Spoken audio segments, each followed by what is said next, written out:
So in order to experience a full night's sleep and deep sleep, we need to look at what is contributing to snoring, what is contributing to obstructive sleep apnea, and what is contributing to faster breathing.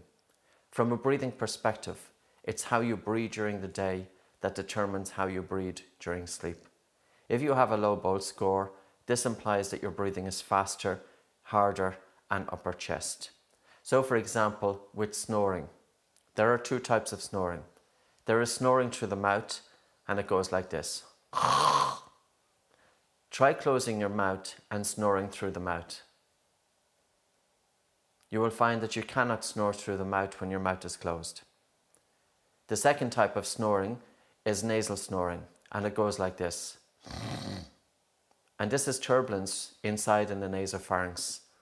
Turbulence inside the nasal cavity and where the nose meets the back of the throat.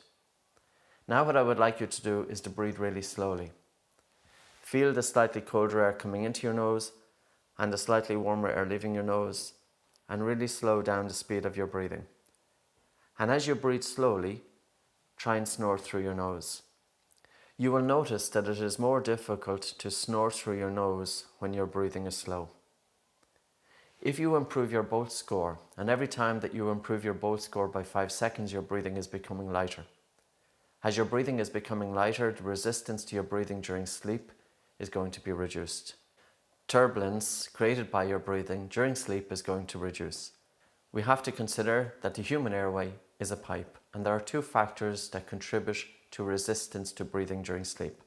One is the narrowness of the pipe, but the second is flow.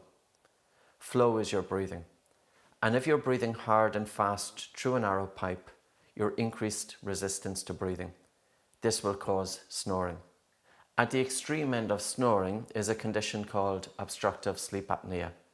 Obstructive sleep apnea is when you stop breathing during sleep for periods of lasting more than 10 seconds due to collapse of the upper airway. When I'm talking about collapse of the upper airway, I'm talking about there are 4 places at which the airway can collapse during sleep. The soft palate can fall into the throat, your tongue can fall into the throat, the epiglottis can fall back into the throat, or you can have collapse of the throat itself. We have to consider that during wakefulness the airway stays open. But during sleep, the upper airway dilator muscles that maintain or help to maintain an open airway can become lazy. A contributory factor to increase resistance to breathing causing collapse of the upper airway during sleep is how hard and fast you breathe.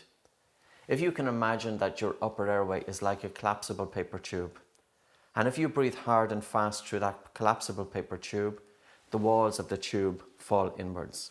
Similarly, if you're breathing hard and fast through open mouth or even through nose, the increased negative pressure as air is drawn into the lungs can cause the airway to collapse.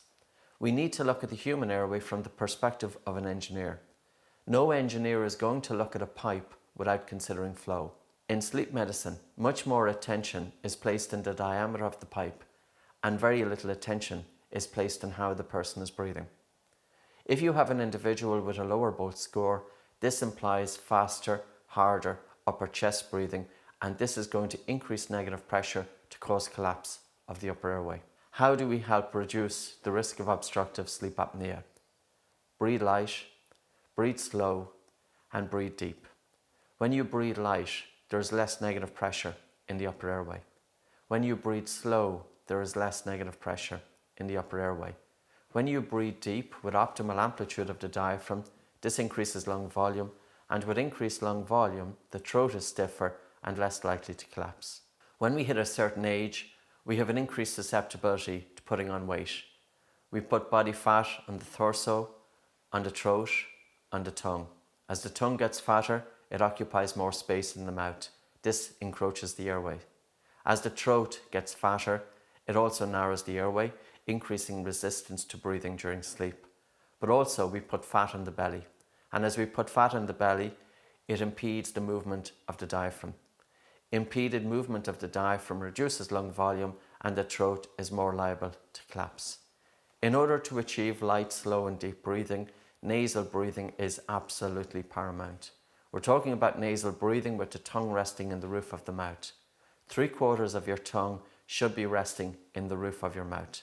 pressed against the palate, with the tip of the tongue just before the top front teeth, but not touching against the top front teeth.